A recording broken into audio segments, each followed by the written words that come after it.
Everybody wants to be heard. Everyone wants to be understood, right? Everybody wants to be seen. And when given the opportunity and the space and the invitation to be vulnerable, people want to. And what I'm finding is that teams, when they hear their colleagues talking about what they believe power looks like for them, what they believe vulnerability looks like for them, I can see their faces looking at their colleagues like, wow, I didn't know that you thought that. I think that too. That's who I am as well. Now we know something about each other on a much, much deeper level. And now we can form trust. Now I have compassion for you. Now when conflict arises, I know that I can address it in a compassionate way because we've had the shared moment where we've really been our authentic selves. Hello and welcome to the Conspiracy of Goodness podcast. I'm your host, Dr. Linda Ulrich, and I'm also the founder of the mothership website of this podcast over at the Goodness Exchange. So if you are finding that the world's pretty heavy and you need a steady source of good news, the Goodness Exchange is where you want to go, and that's where you'll find this podcast hosted. 200 and some episodes with extraordinary people around the world who are changing our shared future. And the thing is, of course, the negative noise in the news and social media doesn't seem to celebrate people who are changing our shared future, people who are doing things that can bring us all to new levels. You'll find thousands of articles about people just like our guest today, Sabrina Phillips. She is a visionary educator who's redefining how art can lead us to deeper understanding and create something extraordinary. She's the founder of an organization called Equity Through Art. This organization has taken the power of art and created something wonderful. Imagine small groups of people, students, teachers, even social workers, gathering in art museums and galleries around Austin, Texas, to spend hours exploring just 3 or 4 impactful pieces of art. Now, hang in there with me. I've been known to fly through art museums myself. And when I first heard of Sabrina's work, I wasn't quite sure it was a good fit for us. It sounded sort of esoteric. I was so wrong. This is something groundbreaking when it comes to people connecting with each other, sometimes strangers, on the deepest levels of human communication. Through these deep discussions that she guides in the museums with folks, everybody starts sharing some reflections on a few pieces of art, and the conversation starts to weave people together and bring understanding to issues and conversations that we aren't having.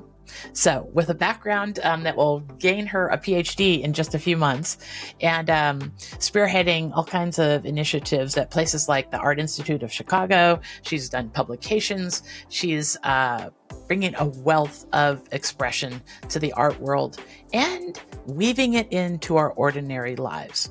So I can't wait to talk with you, Sabrina Phillips. Welcome to the Goodness Exchange and the Conspiracy of Goodness podcast.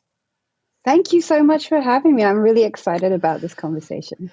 Well, I'll tell you, I was introduced to your work by a wonderful educator, AJ Craybill. I'm going to link people to the article and interview that I did with him, but AJ has some remarkable thoughts about how we could be doing education. And so, of course, he's sort of in your world. And he was the one who said, you got to go see what this gal is up to. So, as I understand it, your teaching and museum work started with the goal of working with middle schoolers and high school students so that you might give them some place to start, some centerpiece to help them talk about topics like racism and equity and all kinds of things. Identity. These are hard topics for young people, let alone, grown-ups. And now I understand you're working with people like lawyers and police and Whole Foods and on and on. That's absolutely right. When I first started working in museums, I was working solely with the K-12 audience, including the teachers as well. And what I was starting to notice and what the teachers were telling me was that it was getting harder and harder for them to have conversations with their students about things that really matter to them. And that's for various reasons. And that could be curriculum, it could be state policy, it could be the district ideas around what can and can't be taught. So they were telling me things like, well, how do we have these conversations?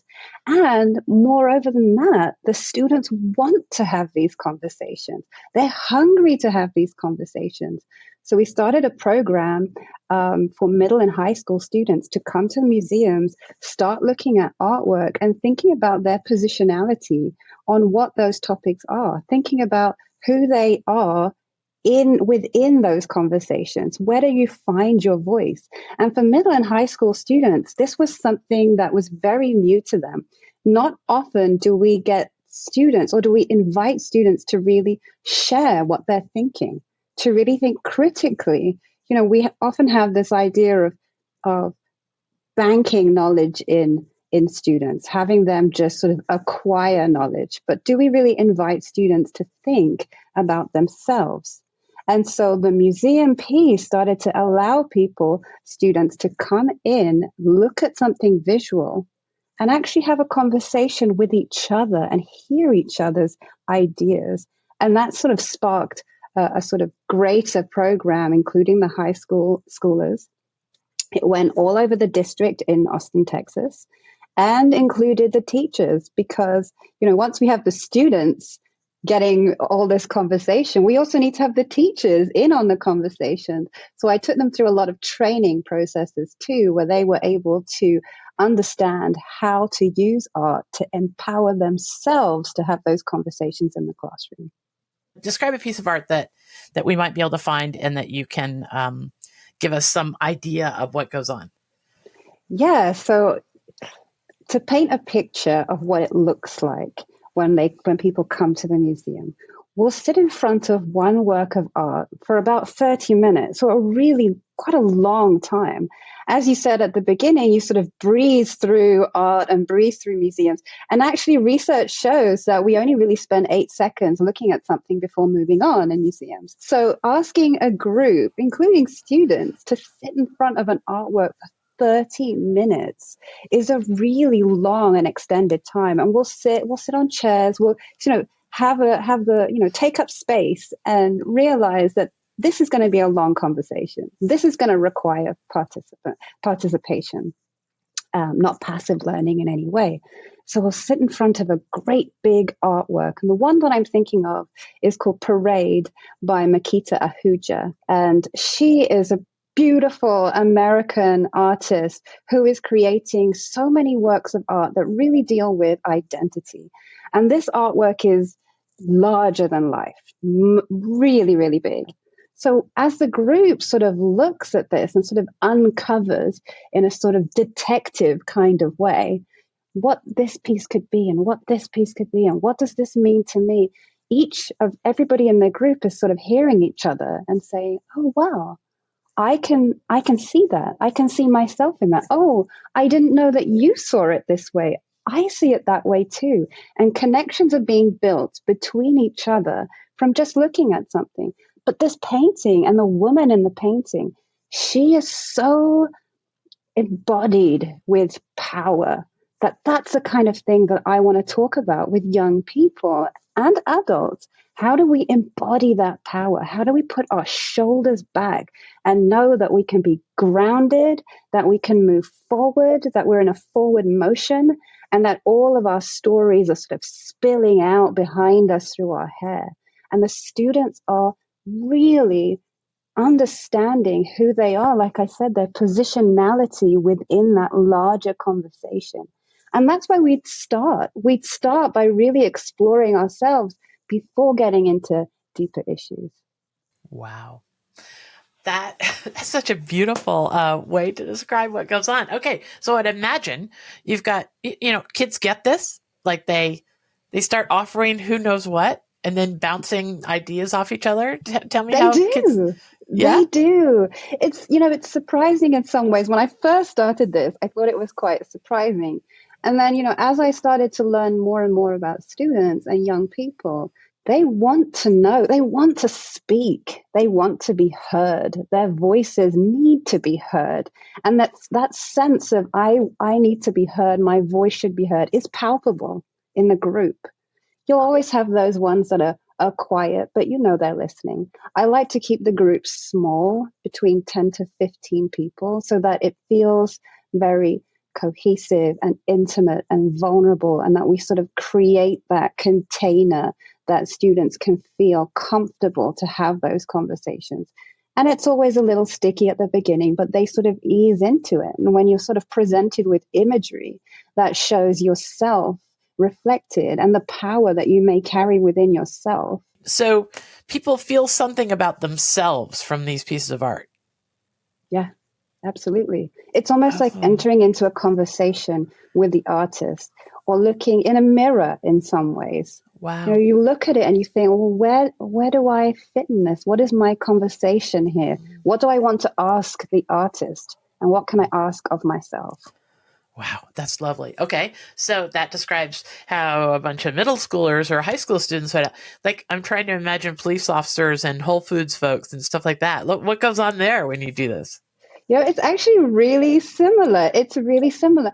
This is the thing that, you know, this work has sort of explored. Everybody wants to be heard. Everyone wants to be understood, right? Everybody wants to be seen. And when given the opportunity and the space and the invitation to be vulnerable, people want to. People do. People really do. And what I'm finding is that teams, when they hear their colleagues talking about what they believe power looks like for them, what they believe vulnerability looks like for them, I can see their faces looking at their colleagues like, wow, I didn't know that you thought that. I think that too. That's who I am as well. Now we know something about each other on a much, much deeper level. And now we can form trust. Now I have compassion for you. Now when conflict arises, I know that I can address it in a compassionate way because we've had the shared moment where we've really been our authentic selves. Wow. Oh, you just gave me goosebumps. That is so great. What you just said about people wanting to be heard, wanting to understand each other. I just went through a weekend retreat last weekend. Not going to go into the details, but boy, it was one of the most moving experiences of my life. People had all a shared vulnerability. We were all strangers, and by the end, it felt like we'd gone through something miraculous together. Right. And exactly. It was just communication. It was just sharing ideas about a common, goal or a common challenge, and that our families have. And it was extraordinary. And I can't imagine what you're doing for people and their ability to take the next step. Then some other time when it's not so easy, the kids are communicating better with each other. The teachers have some place to start when something difficult is happening. Talk to us about how teachers benefit from this. Yeah, and I'd love to talk about that because that's a lot of what my research is Okay. around, teachers specifically. Yeah, I mean, teachers don't have time for anything. They don't have time for anything. There's no reflection time. No, there isn't. There isn't the reflection time. So that, my research started with pre-professional teachers and thinking about how they get ready to go into school districts that may feel prohibitive in some ways, or that may feel like they cannot do everything they want to do because they don't have time, because there's so many processes and procedures and things that they have to do. Before getting all stuck in those spaces, how do we help teachers create a teaching philosophy or an educational philosophy that they can stay grounded in throughout their professional lives, which hopefully will lead to teacher retention, because that's an issue too. So starting teachers off with a reflective practice right from the beginning before they even get going, sort of looking at artwork, looking, an everyday practice. So I'd give them an artwork every week and they'd spend 5 days answering questions that relate to the artwork. And initially, the artwork start as very personal. How do you relate? What do these, what does this artwork remind you of? Or what memories does it evoke for you? And sort of 3 weeks later, we'll start to get into empathy, and we'll start to think about compassion for others. And then we'll start to think about culture and how you bring that in. So all the different artworks are chosen specifically to take you through a process where you start with yourself and then you sort of work out towards others. And so through that reflective practice, teachers are learning, first, who am I? How do I ground myself in my own sense of self and my own culture? And how do I work with my students and collaborate with my students to help amplify their culture and their sense of knowledge and bring that all in? So that reflective practice was sort of built in that whole time. What you're saying just seems so beautiful and full of possibility to me. And I'm not necessarily an art person either, but I think just giving human beings some core thing to just sit in the middle of the table and stimulate conversation and sharing and all that. I mean, you could be taking people to a park and sitting and watching something precious in nature unfolding, right? And it's really all about helping people ask better questions about the things they don't understand. Do you think that's part of the equation too, asking better questions? Yeah, oh, definitely. Oftentimes I'll ask them what would you ask the artist if they were here? What are you curious about? And I think it's not just, asking better questions, yes, but it's also like leaning into your curiosity and really thinking about what do I care about and why? Why do I care about it? Really getting curious about yourself and other topics as well, and other humans and other beings. Yeah. Are they more comfortable broaching the topics that are a little hard to dive into? Yeah. For example, if we are looking at artwork that describes economic disparities, for example, that's a sticky space to be in because it feels like, are we complicit? Are we, where do I fit in this conversation? There's the haves and the have-nots. Where am I in that? What I've noticed is that having those conversations while having a knees-to-knees, eye-to-eye conversation is absolutely valuable. It's also valuable to put your eyes elsewhere. It's also valuable to have your eyes looking at something else while you're describing and while you're hearing, because it's less confrontational. It's very disarming. It's very, it's able to say, I'm not talking to you about this. I'm not confronting you. I'm responding to an artwork. I'm responding to a conversation that we're having, and understanding that that's where we are. We're not being confrontational in any way. And it's that disarming nature of a visual art piece that can really inspire people to actually keep talking and to keep exploring. I was thinking about when you were talking about describing how the scene would play out, I was thinking about how it's always easier to have the hard conversation with your kids in the car because you're both looking forward. All my most important conversations with my kids are always in the car because we could both just look forward and have our words, and it wasn't confrontational, and we could say hard things and not look deeply into somebody else's eyes, which makes it even weirder. Yes. Yeah. And imagine doing that with colleagues. Yes. It's not like, it's a little harder. And I'm not saying that the value of looking someone in the eye and speaking, absolutely important. Absolutely. But you have to build a base for that. You have to build trust for that. There has to be some kind of relationship where you feel safe to do that. So as a precursor to all of that, looking at these artworks helps to build that trust so that you can have those more face-to-face conversations. And during a 30-minute look at an art, we will turn our chairs and look at each other. We will experience journaling, together and writing down our thoughts so we can crystallize what we're thinking before we even speak to someone else. We will have those moments that is quite experiential as well. So it's not just conversation. And all of those little pieces together helps to build that trust. Wow. It sounds completely lovely. Like, was there some aha moment that you had? Because I'm guessing that you progressed into doing what you're doing now. It didn't come out of just fully formed idea and then boom, it was there. Like, do you remember an aha moment that helped you realize that art could be such a powerful tool for like talking about social justice and inequity and identity for kids? Do you have a story? And adults too. Yeah. I actually have two. So the first aha moment I had was when I was first teacher training in London. And, this was in 2006, so quite a long time ago. And I was fortunate enough to get an internship at the National Gallery, London. And at the time, I had no idea at all, zero idea of what museum education could look like. I didn't even know it was a field. I didn't even know that it even existed.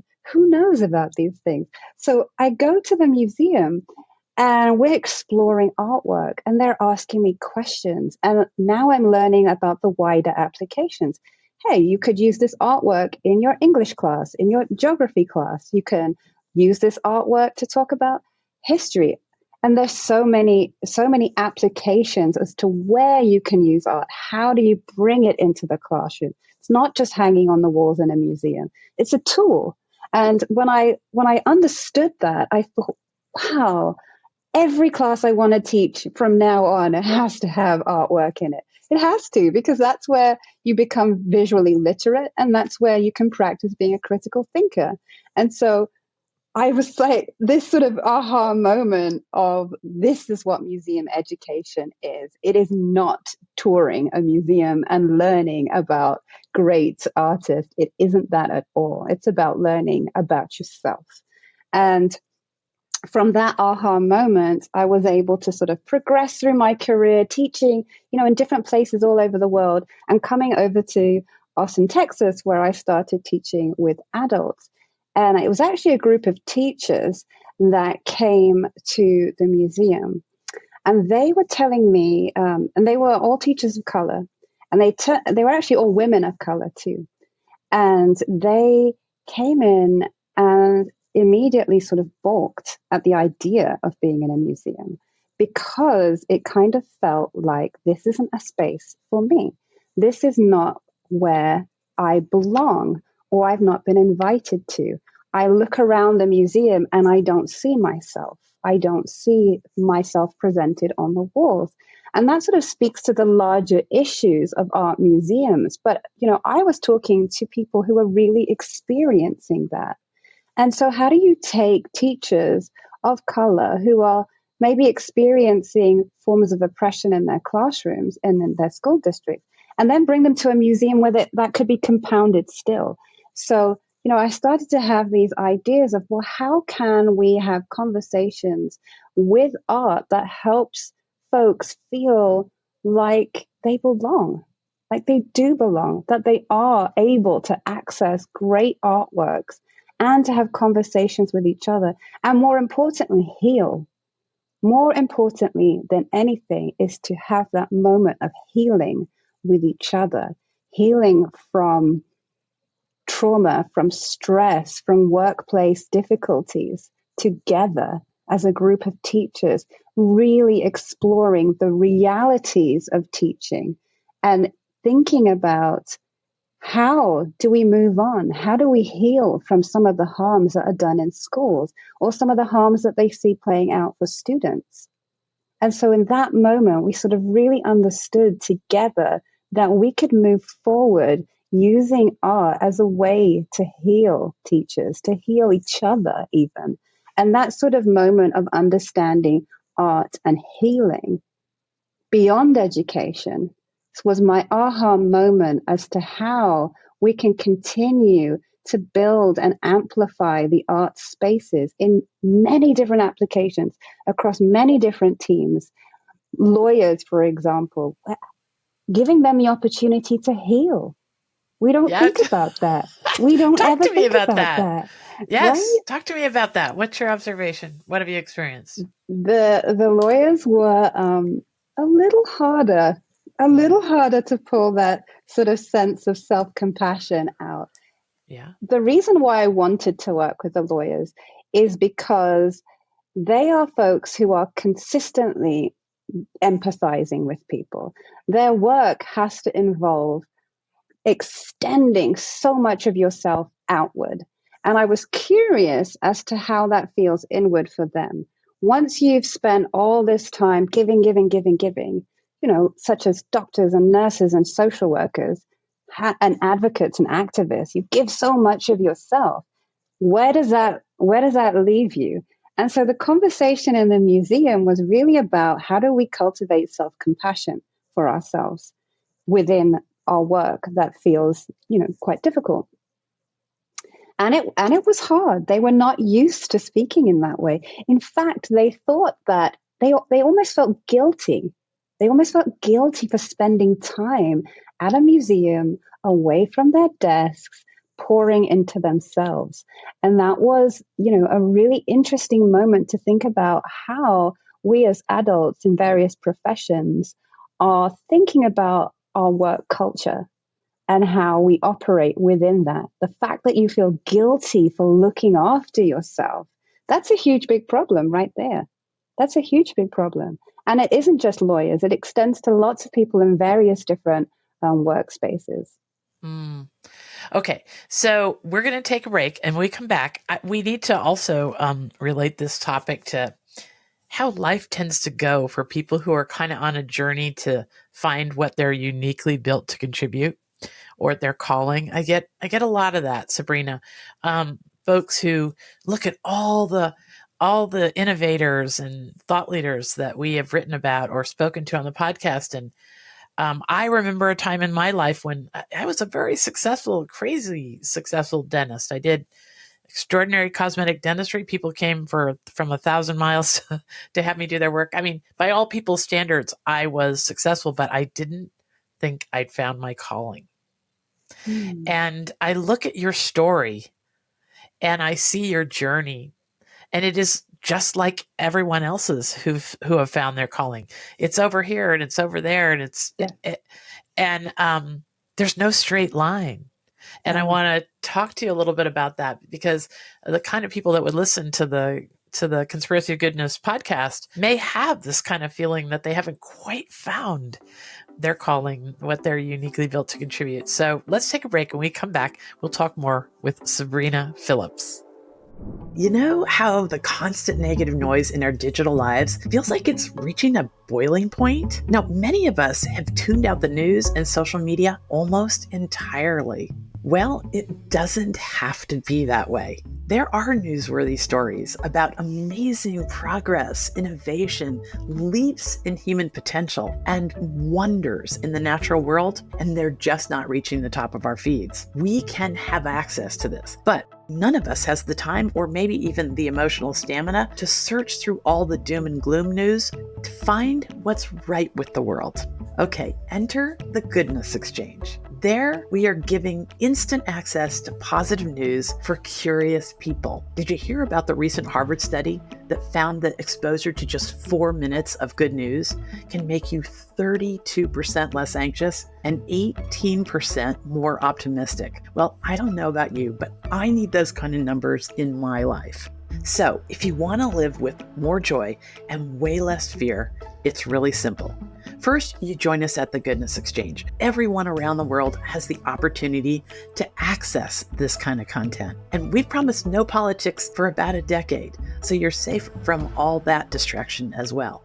Second, you allow this new, more positive, balanced worldview to put a spring in your step again. It can change the way you react to your kids, your coworkers, everybody you come in contact with. And the stories we write about can make you the idea person in your circles. These challenging times call for us to wake up and take control of our perspective. The people who use the Goodness Exchange have the ability to react to the harshness of the world much different because they know way more about what's right with the world. And that's a resource. So, subscribe to the Goodness Exchange, our YouTube channel and the podcast, and use this content to live a more expansive worldview. It is still an amazing world out there, and you can be a part of it. Welcome to the Conspiracy of Goodness. Okay, we're back with Sabrina Phillips. Tell us about your story, because this is the part I want people to understand, is that I remember feeling kind of like, gosh, I've worked for 30 years and I feel like I should be doing something else. And then it came. And then the Goodness Exchange started in 2013, and I'm unable to stop. That's it. I'm all in. I'm sure that there's a circuitousness to your story. Don't you have like 3 different backgrounds that all kind of come together? Tell us about that. I do. I have had a beautiful and long journey to this point. And I started working in the film industry in London, actually, working on films like Harry Potter. And yes. Wait, say that again. I actually worked on the 3rd Harry Potter series as part of the set design department, making the Quidditch stuff. And so... yeah, so I knew that I had artistic tendencies. I knew that that's what I wanted to do right from the beginning. Actually, I wanted to do that from watching The Labyrinth with David Bowie and sort of seeing how amazing film and, puppetry can be. It's sort of, I want to work in film too. And so I had this, that was sort of the impetus of my creative journey. I really want people to look up that. Yes. Okay. I'm going to make sure that a link to that movie is in the show notes, because it is one of my favorite movies too. It's the best. And nobody knows about this movie. It's so good. And that was, I watched a documentary at home about how they made the film, and it made me really want to go into it and sort of start me off in this creativity. But like you said, like a journey in your sort of work and life journey takes twists and turns. And, I got to a point in the film industry where it felt very difficult. And in fact, not as creative as I wanted to. Somebody said to me, if you could do anything right now, if you could wave a magic wand and do anything you'd like, what is that one thing you would do? And I looked at her and I said, I would go see the pyramids. I would go see the pyramids in Egypt. That's what I want to do. Completely random, completely unrelated to any kind of work. It's just something I wanted to do. And so I got to Egypt. I saved a ton of money. I was very young. I must have been about 23 at this time. Got to Egypt. And in order to make money while I was there, I started teaching. And when I started teaching, it's a group of 4th grade boys, actually. I was teaching English grammar or something horribly boring. And, there was this moment where the collaboration between me and the students was sort of this electrifying moment. I think teachers out there will know exactly what I mean when you stand up in front of a group and you start to discuss ideas and the students are looking at you like, yeah, I understand what you're saying. I get that. It's the quick decision making that is creative. It's the quick decision making, the collaboration. And I thought, this is my art. This thing right now, teaching, this is my art. And I really view teaching as an art form as well that can be practiced. Sort of that journey took me to places like Qatar, teaching in Qatar, teaching in Thailand, in the UK, teaching all over in different spaces, and finally coming into Austin, Texas. When I had my second child, my middle child, I decided, okay, I'm just going to stay at home, but I'm going to do something because I want to keep my brain occupied. And I started my master's in art history. And, when you're starting anyone out there who's doing an art history degree, there's no guarantee that you're going to get a job after that. There's no guarantee.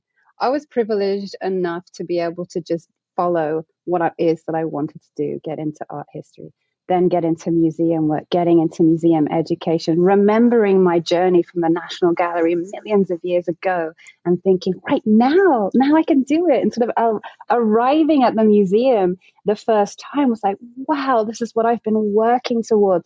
all this time, it makes sense now that I'm here.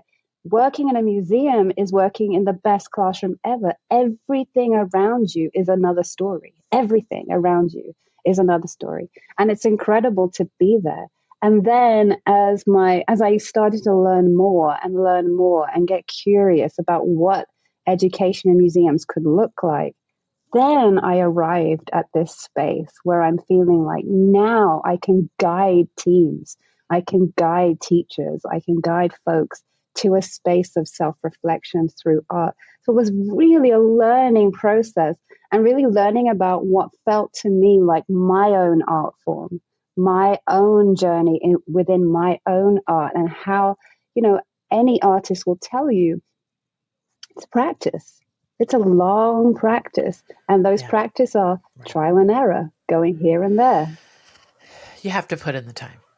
You have to put in the time, and you have to be curious. There's nothing wrong with changing jobs, changing directions, going here, going there, being sort of a master of many different things. There's nothing wrong with that. And I tell my own children that now, oh, I want to be an Olympian. I want to be a cafe owner. I want to be a footballer.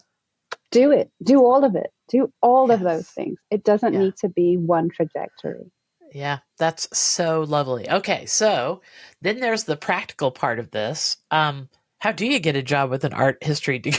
How do you how do you pay for this? How is it funded and all that? Yeah, I mean, working in art museums is certainly a huge privilege, and I was recently able to get grant funding to continue this work, actually. So the value is being seen by Austin, by the district, and different spaces after that. I just got work with the Forbes BLK faction of the larger Forbes. And that's in Atlanta, Georgia. So it goes out further. The applications are wider. This will be at the women's conference there. And so, what sort of started as a small district thing is much, much larger. But I got this grant funding and I decided to do something very explorative with it and to really think about, how do I spread this message? How do I tell the wider nation what this looks like? It can be quite hard to articulate. So I got a group, or I got this funding, and I got a group of folks from across Austin, 6 actually. I had a large application. So it was an application process. I had about 35 folks apply to be in this program that I was sort of creating. I had to whittle it down to 6 because, like I said before, I like to keep the groups intimate and small. I had someone who works with the formerly incarcerated. I had someone who works with immigration, specifically children here in Texas, And I had a mental health EMDR nurse. I also had a former mayor, the first Black mayor of a city just outside of Austin, actually. Yes, just beautiful people. I had another lady who helps to cycle women out of poverty. And I had a professor from Texas State University who works on hip hop and healing. So this beautiful, diverse group of people came together to explore what things look like. The nurse is a nurse talking to an educator, is an educator talking to a lawyer. Let's see how we come out of our silos across the communities. We're all serving the same people. We're all serving those people. We're all in service. So let's come out of our silos, because I hear this so often. I don't know what other people are doing. So the idea was to bring these folks together. We started at a beautiful home in Austin. We had breakfast together. We set intentions. We painted stones. We talked about what self-compassion really felt like to us, because self-compassion is different for everybody. The program was called Inner Strength, Outer Impact. And the idea is, if I have a practice of self-compassion within myself, I can create a ripple effect out into the community where my work is stronger and more grounded because I am stronger and I am grounded. And because of that, more community members are going to be better served. And so that was the idea behind this program. We started in the morning with a beautiful breakfast. We went into the museum. We had about a 4 to 5 hour session at the museum, looking at different artworks, doing all the things that I just explored. I also brought up artworks from the vaults of the museum so that they could have a special exhibition just for them. These folks were seeing artworks that no one else was seeing, that no one had seen in a while, that were curated by myself so that they were put together in a specific way for them, specifically for them. And it was a very special moment for them because they were able to look at art that was chosen for them, but chosen specifically for them and who they are. We went back to this beautiful home. We had a whole sort of painting set up too. So people had canvases, they had paints, they had beads and fabric and glue guns, and they were able to create their own masterpieces. And the idea was that, as I've said, the museum pieces can be very, very heavy. When you're talking about themes around gender and race and economic disparities, those things are very heavy. And when you think about the kind of work that these community leaders do, those topics were at the top of their mind, right on their hearts. And so to have those conversations with each other pulled out a lot of emotion, a lot of emotion. And it almost was a cathartic experience where they had to sort of release some of that emotion with each other and resonate with each other and have other people witness that. That's a very important part of being seen, is having that witness figure there too. And so they were able to really explore that, but that feels really heavy. So the painting piece in the afternoon was really about, how do I move all of this through my body? So it was like all of this was coming in, getting a lot of information, getting all of this self-reflection, which can feel quite tough to do, and then put it all out onto canvas. Just throw it all out there, create something, get in there with your hands and your fingers, get messy, just put all that emotion and everything that you have from your body, from your mind, and put it in there. It's a meditative process in some ways. We finished that whole evening with a home-cooked meal together that we shared in a sort of beautiful, nourishing way the whole day. And it was a whole day, 8 till 8. And it was a whole day of beautiful nourishment, from the food to the experience to the painting. The entire thing was filmed and made into a documentary, which will be screened here in Austin. And the premise is, and the hope is, that people will learn more about the work, but also learn about the stories of our own community members. Wow. And you can keep it fun. I mean, this is the thing. I'm trying to imagine this. I know how deep things can get and almost dark, right? Yeah. And you're managing to keep it fun. Oh, it has to be. There's this artwork that I like to show. It's called The Homage to Sterling Brown by Charles White. And it was painted in 1972, I believe. And it's this beautiful painting of this man, Sterling Brown, who was a poet at Howard University. And he's sort of in a very reflective pose. His eyes are down. He has some figures behind him, some faces behind him. There's it looks like a crumpled flag almost behind him. And it's quite difficult to look at because right front and center in the painting is a huge, massive target, huge, big target right on his body. Yeah. Many people have cried in front of this artwork. Yeah. Not that I'm trying to make people get there, but in terms of the fun piece, like how do you take something heavy like that and turn it into something that feels invigorating in some ways, or galvanizing. Yeah. And we'll come in, we walk in front of the artwork just silently by yourself. Don't say anything to anyone. Just look, just see, get curious as to where your eyes travel first. Now, write one word on a piece of card that is your gut response. So it could be It could be pain, it could be suffering, it could be target, it could be any number of things, flags. You write it down and you place it in front of the painting on the floor. So now we have a sort of rubric or measurement of how everybody in the group are feeling or responding to the artwork, sort of getting a sort of lay of the land, a feel of how we're thinking about it. And we'll start talking about this beautiful artwork. We'll start to unpack it, start to, do all that resonating. I also have a recording of the poem that Sterling Brown wrote, which is what the painting is based on. And it's called Old Lem. And this was written in the 1930s. And I have a recording of Sterling Brown actually reading it out. And if you see the poem and you see some of the words in the poem, they don't come by ones, they don't come by twos, they come by tens. And when you think about that in the context of the visual imagery that you're seeing and making a connection to what that really means, it can feel difficult. It can feel really difficult, very, very weighty.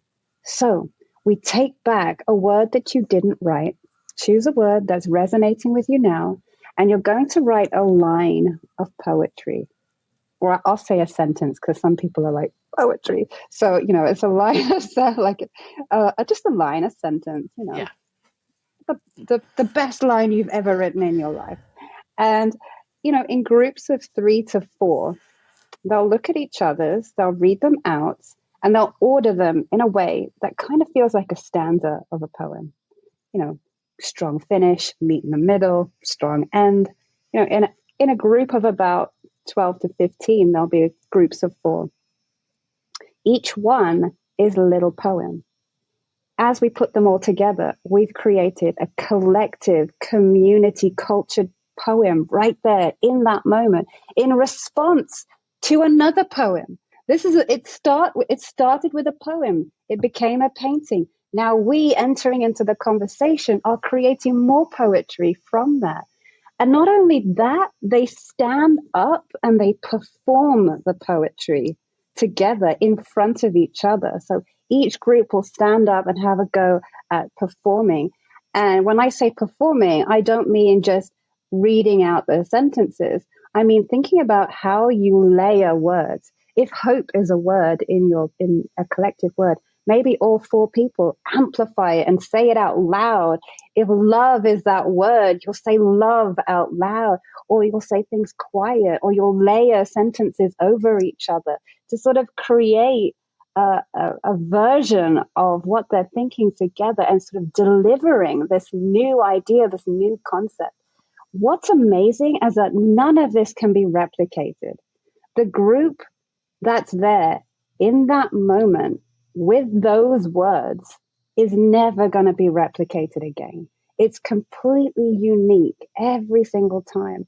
And by the end of it, they are laughing, they are having fun with each other, they are standing up like school children. I hear them say, oh, I'm going right back to school, I'm doing this, and they'll perform and they'll have fun. We don't invite adults to have fun that much. And when you're also presenting them with difficult conversations, but adding that element of play in there, you're sort of creating this sense of, hey, this feels heavy, but I can create something beautiful from that dialogue. I can build as a community. It's like a small microcosm of moving forward, of showing what we can do. There's so many opportunities for fun in the museum. I have people make full costumes out of newspaper, inspired by an artwork that they saw that spoke to their individuality. Great. One person is the model, 2 people are the designers. Right there in the museum, they are pasting on newspaper costumes, and I'm talking Met Gala costumes, like really out there, crowns and accessories. And then, of course, we'll fashion parade through the museum, taking pictures of ourselves in front of the artworks, really exploring who we are, thinking about our identity in big ways. And really, they're creating wearable art that is in a self-fashioning kind of way. And then you've kind of banished this, oh, I'm not an art person It's You so don't great. have to be. You don't Yeah, have to be. that's Yeah. right. It's so lovely. Okay. So this is out there. And it's wonderful, and hopefully it's going to be out there everywhere, but for a lot of people it would be out there, and it takes some courage to do the out there things. Yeah. So is there anyone, I like to say my mom had an amazing story. Sure, but both of her parents died. Mom when she was 4, dad dropped dead right in front of her when she was 8. And no one in the world knew that she was alone in California. Her mother had 2 sisters on the opposite coast, and she crossed the United States by herself at age 10 to get to one of the aunts. It's an extraordinary story, but I always say in my family, my dad was a verbose, kind of big, strong guy. He had his own story of hard luck. But I think my original courage comes from my mother. She was just, she just made life happen for herself from nothing. And she did some courageous things. So is there anyone in your background that comes to mind when I ask you about somebody who you might think, when I posit the question, your original courage comes from? Yeah. And actually, I'm going to reflect that straight back on yours because I have a very similar story Really? in that my mother was sort of my original inspiration for courage. And she also came to the UK in the 70s from an island called Mauritius, which is, if you don't know it, the most beautiful place in the entire world. And it's a small island next to Madagascar in the Indian Ocean. And she came, she wanted to be a nurse. She had this big dream. This is a tiny, tiny island, right? Getting off the island is a big dream for people, a huge, big dream. But her mother said, do it, go for it, get on the plane, make your life. And she did. She did. She packed her one suitcase. She came over to England. She went to a hospital, started working as a nurse, met my father, and we and my brother and sister and my children now, we are the result of that bravery. We are the result of her coming to the UK and giving us all the opportunities that she didn't have. We now have that because of her bravery. And just before I went to university, she told me, don't sit on the fence. You want to do something? Do it. Go for it. And I've always had those words in my head. Don't sit on the fence. Just do it. Just do it. That's lovely. It sounds so simple, but it's really Yes. true. Just go and do Just whatever it don't is. sit on the fence. Don't sit on the fence. That's what we do when we don't have the courage. Exactly. That's absolutely lovely. Okay, so as we wrap up here, I always try and finish up by asking people, if this interview had only been 2 or 3 minutes, and I suspect that at some point you're going to be interviewed by the news. You get 2 or 3 minutes. When my book published, Happiness is an Option, still out there on Amazon. It was right during the heart of the pandemic. Of course, everybody was interested in somebody who could publish such a book with that title, Happiness is an Option. So I got interviewed all over the United States, big news, and I got 2 minutes to say whatever, like boil down a book into your most important 2 minutes. I don't even know what that looked like. If you only had 2 minutes, what do you really wish people knew? Because that's what it came down to. I had 2 minutes to tell people what I really wish they knew. How about you? I want people to know how important it is to slow down. If I could tell anybody anything about this process, slowing down is essential to understanding yourself. Getting out of that cloud of thoughts in your head, slowing down, and to listen and resonate with each other, to listen to others, listen to understand. And in that time, you're going to find a whole new way of living and being. So the thing that I want people to know is you have to slow down, you have to listen, you have to be courageous, and you have to be vulnerable. And all of those things can be done through a reflective process through the lens of art. Oh, that's beautiful. That's beautiful. Well, thank you so much, Sabrina Phillips. I can't tell you how inspired you've got me. The next time my husband and I are nearing a retirement stage in our lives, and we plan to do a lot of traveling in an RV to go to art museums. That's our Oh, goal, good. to go to really cool art installations all around the United States. Okay, we'll hit the national parks along the way and do all the things that you do.